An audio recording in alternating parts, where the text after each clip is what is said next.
हमारी हिस्ट्री की पहली क्लास है, यानी आज की क्लास में हम हिस्ट्री को पढ़ेंगे। हमने कल की क्लास में हिस्ट्री का सिलेबस डिस्कस किया था, तो आपको सिलेबस है जो कि याद हो गए। आपका पहला काम ही है जो कि सिलेबस को रटना। पहले आप सिलेबस को रटो, फिर हिस्ट्री की पहली क्लास पे आते हैं कि आज की क्लास में हम हिस्ट्री को पढ़ेंगे। हिस्ट्री सबसे पहले हमारा काम होता है शब्द पे ध्यान देना, यानी सबसे पहले हम देखेंगे कि हिस्ट्री शब्द का मीनिंग क्या होता है। हिस्ट्री जो है कि एक ग्रीक वर्ड है, यानी एक ग्रीक शब्द है। ग्रीक शब्द है कि किससे बना है? ये बना है स्टोरिया से। स्टोरिया, हिस्ट्री एक ग्रीक वर्ड है जो कि स्टोरिया से बना है, और स्टोरिया का जो कि मीनिंग है वो होता है नॉलेज। नॉलेज यानी ज्ञान। स्टोरिया जो कि ग्रीक वर्ड है जो कि स्टोरिया से बना है, स्टोरिया का मतलब होता है नॉलेज। अब हम देखते हैं कि हिस्ट्री का फादर कौन है, यानी फादर ऑफ हिस्ट्री, यानी हिस्ट्री के जनक किसे कहते हैं? हिस्ट्री का जनक कहते हैं, आप डिस्कस करो एक बार। मैं हिस्ट्री का जनक है वो कहते हैं हेरोडोटस को। तो लिखो आप, जनक हेरोडोटस।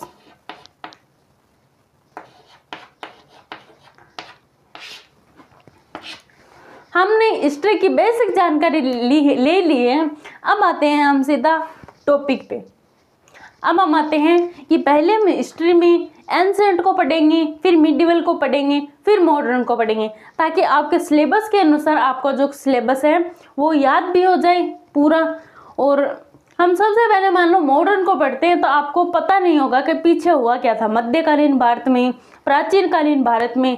तो हम सबसे पहले प्राचीन कालीन भारत पे ही आते हैं।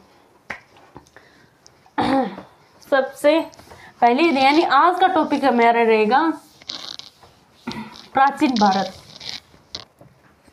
सीधा टॉपिक पे आऊं, प्राचीन भारत।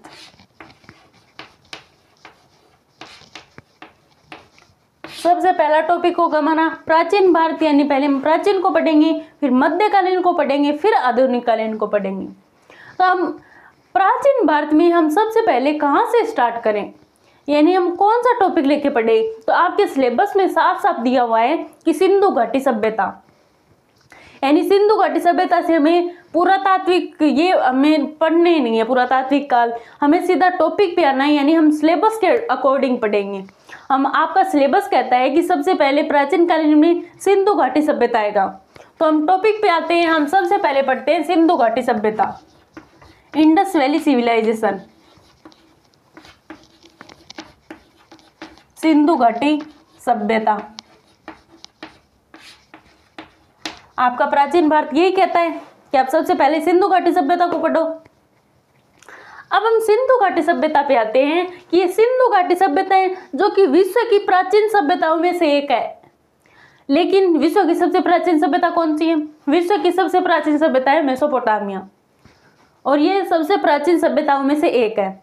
ये सिंधु घाटी सभ्यता है जो कि अपनी सुदृढ़ जल निकासी व्यवस्था के लिए प्रसिद्ध है, यानी इन्होंने जल को एकदम सुदृढ़ यानी व्यवस्थित तरीके से रखा है। हम आगे जब इनके प्रमुख स्थल पढ़ेंगे तब हम देखेंगे कि इन्होंने ईंटों की पक्की नालियां बना हुई है, ईंटों नालियों को ढका हुआ भी है। हम आगे और पढ़ेंगे कि इनकी हम मतलब कि इनमें सड़कें कैसी होती थी, इनके गेट कैसे होते थे, वो हम सब आगे देखेंगे। अब पहले देखते हैं कि आप एक बात और, आप नोट्स हैं जो कि मेरे साथ साथ बना सकते हैं, क्योंकि मैं आपको एक एक लाइन जो कि बोर्ड पे लिखवाऊंगी। तो देखते हैं कि पहली है सिंधु घाटी सभ्यता। पहली लाइन मैंने आपको बताई कि विश्व की सबसे प्राचीन सभ्यताओं में से एक है, वो लाइन ऐड करो आप कि यह विश्व की प्राचीन सभ्यताओं में से एक है। विश्व की प्राचीनतम सभ्यताओं में से एक है।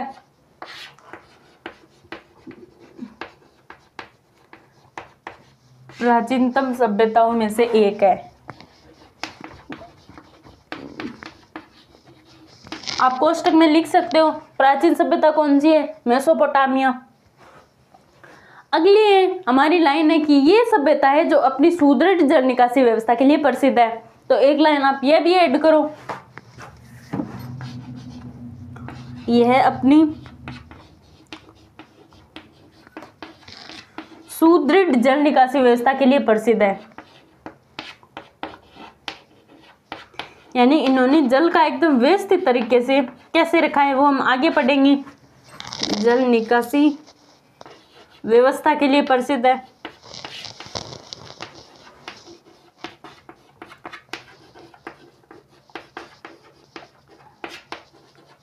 अब हम देखते हैं कि ये तो हमने देख लिया कि सिंधु घाटी सभ्यता यही है।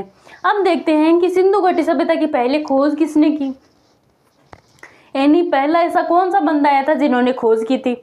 अब आते हैं कि 1853 ईस्वी में सबसे पहले अलेक्जेंडर कनिंघम आया। 1853 ईस्वी में आया, लेकिन उन्होंने अंग्रेजों को कहा, लेकिन अंग्रेजों ने उनकी अनसुनी कर दी। फिर एक बार 1856 में अंग्रेजों ने जॉन बर्टन और विलियम बर्टन, दो भाई थे, उन्होंने लाहौर से कराची के मध्य एक रेलवे लाइन बिछाई। तब इन्होंने हड़प्पा के ईंटों का अनजाने में प्रयोग कर लिया। अब इनको पता नहीं था कि ये ईंटें कहाँ से आ रही है, इतनी सारी ईंटें क्यों रखी है यहाँ, लेकिन इन्होंने अनजाने में उन ईंटों का प्रयोग रेलवे लाइन बिछाने में कर लिया। फिर उन्होंने कोई ध्यान नहीं दिया। फिर अलेक्जेंडर कनिंघम ने एक बार फिर से 1856 में आए वो, फिर उन्होंने देखा तो यहाँ पे एक बहुत सारी बड़ी सभ्यता थी। फिर इन्होंने अंग्रेजों को कहा, फिर उन्होंने एक पुरातात्विक विभाग की स्थापना की 1856 ईस्वी में, जिसका जनक भी अलेक्जेंडर कनिंघम को बनाया गया था। उसके समय गवर्नर जनरल था वो लॉर्ड कैनिंग था। तो ये आप देखेंगे कि एक एक व्यक्ति ने कैसे कैसे हड़प्पा की खोज की, कैसे उन्होंने मतलब कि हड़प्पा की, मोहनजोदड़ो की खोज की।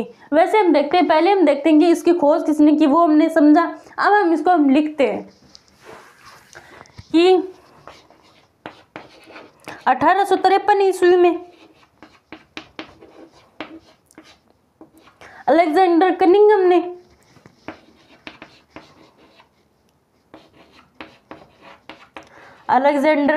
ने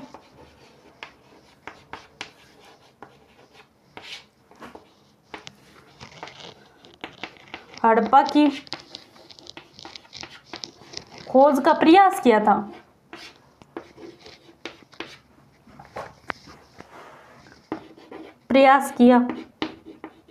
लेकिन बेचारी की इनकी बात है जो कोई अंग्रेजों ने नहीं मानी।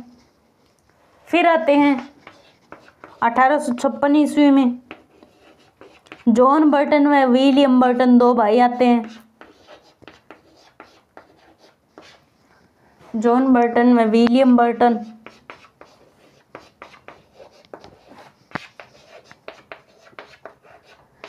बर्टन ने लाहौर से कराची के मध्य रेलवे लाइन बिछाई।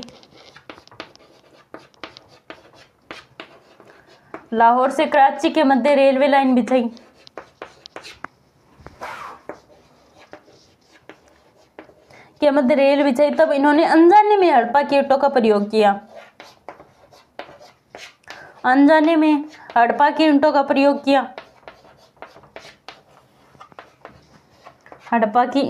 प्रयोग किया।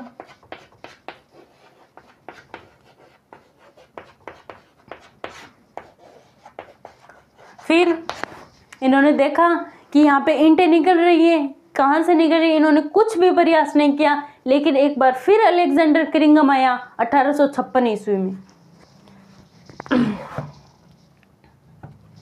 अगली लाइन ये आपने लिख ली होगी।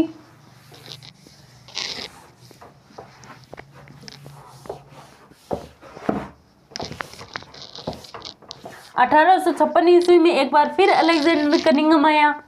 तब इन्होंने देखा कि यहाँ पे एक बहुत बड़ी सभ्यता है। तब इन्होंने एक पुरातात्विक विभाग की स्थापना की, यानी ASI की स्थापना की। ये लाइन लिखो आप। 1856 ईस्वी में अलेक्जेंडर कनिंघम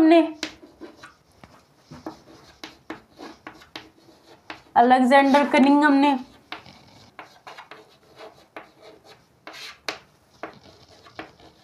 हड़प्पा या सिंधु घाटी सभ्यता, हड़प्पा की खोज की,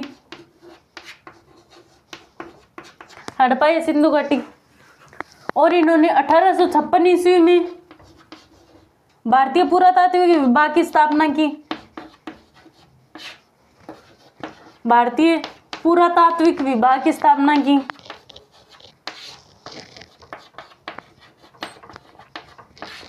विभाग की स्थापना की। जनक भी इनका यानी ASCI का इनको ही बना दिया गया। जनक भी यही थे, Alexander Cunningham. Alexander Cunningham.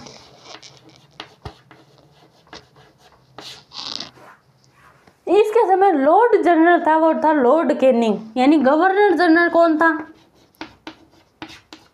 Governor general था लॉर्ड कैनिंग। Lord Canning. तो ये तो इनकी हड़प्पा की खोज के कुछ फैक्ट थे। तो आप इसको लिखो कि 1856 ईस्वी में अलेक्जेंडर कनिंघम ने हड़प्पा की खोज की। 1856 ईस्वी में भारतीय पुरातात्विक की भी स्थापना कर दी, जिसका जनक अलेक्जेंडर कनिंघम को बना दिया गया। और इसके समय गवर्नर जनरल था, वो था लॉर्ड कैनिंग। तो ये कुछ फैक्ट है जो हमने पढ़े। अब हम देखते हैं कि ये तो हो गया भारतीय पुरातात्विक विभाग की स्थापना, जो कि 1861 में कर दी गई, यानी ASCI की स्थापना। अब हम देखते हैं कि ये इसकी खोज तो हो गई, अब ये कि मतलब कि इसका विस्तार कहाँ तक था। अब हम देखते हैं कि इसका विस्तार कहाँ था, उत्तर से कितना था, दक्षिण से, पूर्व से, पश्चिम से। अब हम देखते हैं।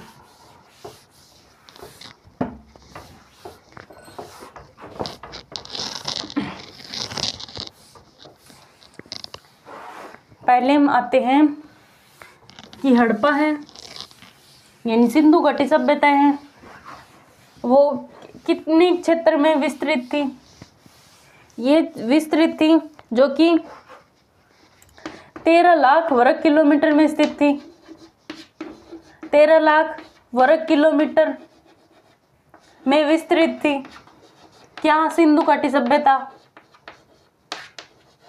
और इन्होंने कितने देश में विस्तृत थी? 3, भारत, पाकिस्तान और अफगानिस्तान, यानी 3 देशों में ये विस्तृत थी। भारत में, पाकिस्तान में और अफगानिस्तान में। और अफगानिस्तान में 3 देशों में ये विकसित थी।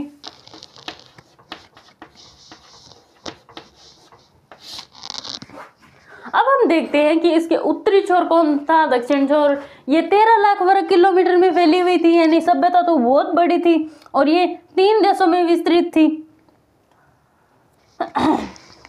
3 देशों में विस्तृत थी। अब हम देखते हैं कि इसका उत्तरतम छोर कौन था, दक्षिणतम और पूर्वतम, पश्चिम। 13 लाख वर्ग किलोमीटर, यानी ये विश्व की सबसे बड़ी सभ्यता थी। विश्व की सबसे बड़ी सभ्यता। एक फैक्ट ये भी लिख लो चाहो तो आप, विश्व की सबसे बड़ी सभ्यता। विश्व की सबसे बड़ी सभ्यता।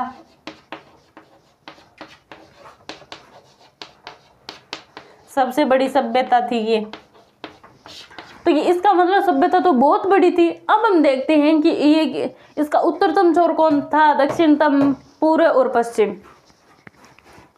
तो चलो, ये 3 देशों में विस्तृत थी, भारत, पाकिस्तान और अफगानिस्तान। पहले देखते हैं हम उत्तर में। उत्तर में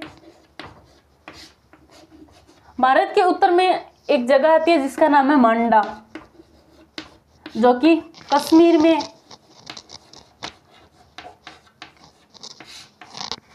दक्षिण में आ जाओ। दक्षिण में एक जगह है जिसका नाम है दहमाबाद,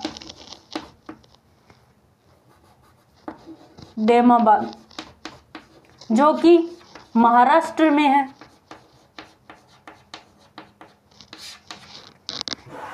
फिर आते हैं पूर्व में, पूर्व में एक जगह है आलमगीरपुर,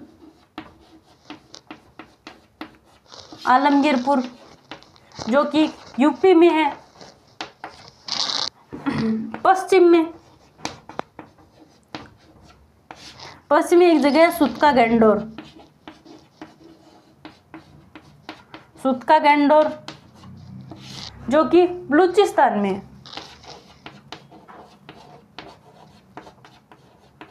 बलूचिस्तान में। तो ये यानी कि ये कश्मीर से लेके महाराष्ट्र तक उत्तर में कश्मीर, दक्षिण में महाराष्ट्र, पूर्व में यूपी व पश्चिम में बलूचिस्तान, यानी ये सभ्यता 3 देशों में विस्तृत थी। अब देखते हैं कि उत्तर में मांडा,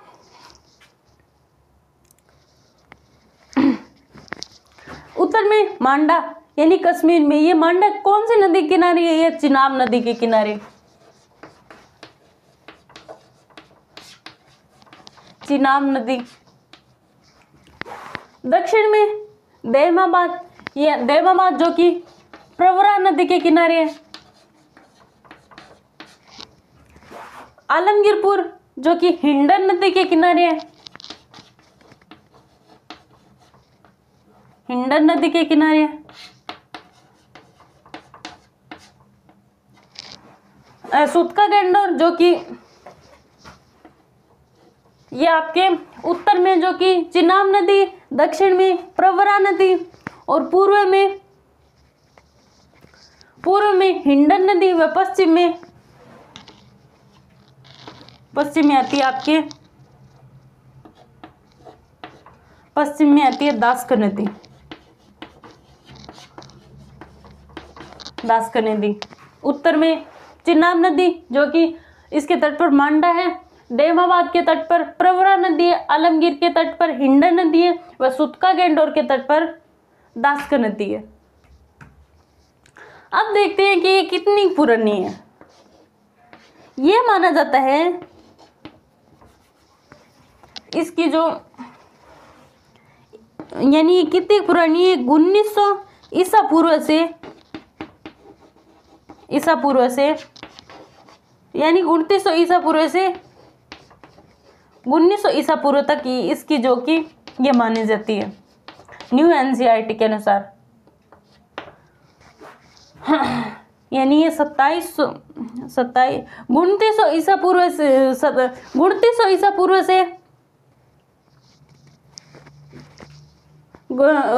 सॉरी 2700 ईसा पूर्व से 2900 ईसा पूर्व तक इसकी जो कि एज है वो मानी जाती है। अब हम देखते हैं कि ये मतलब कि सबसे पहले हड़प्पा की खोज किसने की, सिंधु घाटी सभ्यता की खोज किसने की, वो देखते हैं। थोड़ा सा हमने इसका विस्तार तो देख लिया और ये कितनी पुरानी है, 2700 ईसा पूर्व से 1900 ईसा पूर्व तक।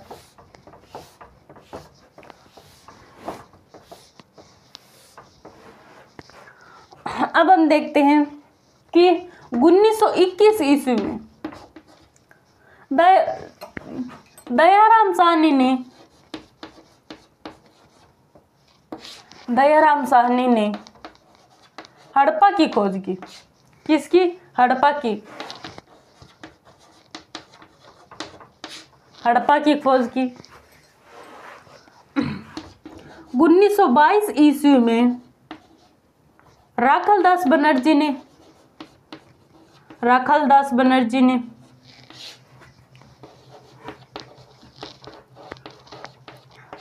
ने मोहनजोदड़ो की खोज की।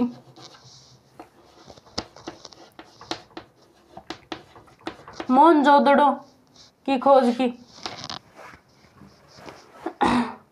ये 1921 ईस्वी में दयाराम साहनी ने खोज की और 1922 ईस्वी में राखालदास बनर्जी ने, इन्होंने किसके कहने पर खोज की? इन्होंने मतलब कि किसके कहने पर खोज की? वो बंदे थे इन्होंने किसकी खोने, सर जॉन मार्शल। इन्होंने सर जॉन मार्शल के कहने पर 1921 ईस्वी में दयाराम साहनी ने और 1922 ईस्वी में राखालदास बनर्जी ने हड़प्पा और मोहनजोदड़ो की खोज की। अगला टॉपिक आता है हमारा, फर्स्ट टॉपिक आता है, यानी अब हम सिंधु घाटी सभ्यता के प्रमुख स्थल पढ़ेंगे, जिसमें पहला आता है हमारा हड़प्पा।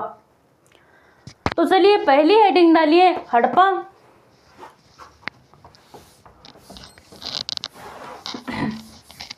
आज की क्लास वैसे भी काफी हो गई होगी, तो आज की क्लास में हम इतना ही पढ़ेंगे, यानी कल की क्लास में हम हड़प्पा से स्टार्ट करेंगे, यानी सिंधु घाटी के प्रमुख स्थल पढ़ेंगे।